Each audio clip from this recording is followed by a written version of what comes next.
Hi అండి, welcome to my channel దారా కరుణ gardens. గులాబీ పూల నుండి విత్తనాలు ఎలా సేకరించవచ్చు అనేది మీకు స్మాల్ వీడియో ప్రజెంట్ చేస్తున్నానండి. ఇప్పుడు నేను చూపిస్తున్నాను చూడండి. అవి ఫ్లవర్స్ వచ్చిన తర్వాత పెటల్స్ అన్నీ రాలిపోయి ఆ కాయ రూపంలో వచ్చినాయండి. వాటిని ఒక 15-20 డేస్ తర్వాత అట్లాగే ఉంచితే డ్రై అయిపోతుంది. కాకపోతే అవి పూర్తిగా డ్రై అయ్యే వరకు కొమ్మకు చెట్టు పైన అట్లాగే ఉంచాలండి.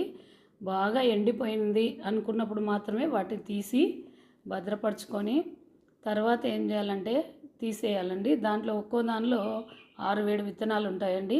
మీరు ఆ విత్తనాలు ఎలా ఉంటాయి చూడాలనుకుంటే కూడా స్క్రీన్ పైన ఉన్నాయి చూడండి. అట్లా మళ్ళీ అవి ఈజీగా కూడా జర్మినేట్ అవుతాయండి, మనం ఇంట్లో తయారు చేసుకున్నవి కాబట్టి. ఇంతకుముందు నేను వైట్ గులాబీ కూడా ఇట్లే చేసి సక్సెస్ అయ్యానండి. గులాబీ మొక్కలు ఏవైనా సరే విత్తనాలు నేను నా హోమ్ గార్డెన్ నందు మాత్రమే ప్రిపేర్ చేసుకుంటుంటానండి. మీరు ఈ చిన్న వీడియో నచ్చినట్లయితే లైక్ చేయండి, షేర్ చేయండి, సబ్స్క్రైబ్ చేయండి. నాకు గార్డెనింగ్ అంటే ఫ్యాషన్. హోమ్ గార్డెన్ కానీ కిచెన్ గార్డెన్ కానీ చేయడం అంటే చాలా ఇష్టపడతానండి. ఛానల్కు సపోర్ట్ చేయండి. Thank you very much.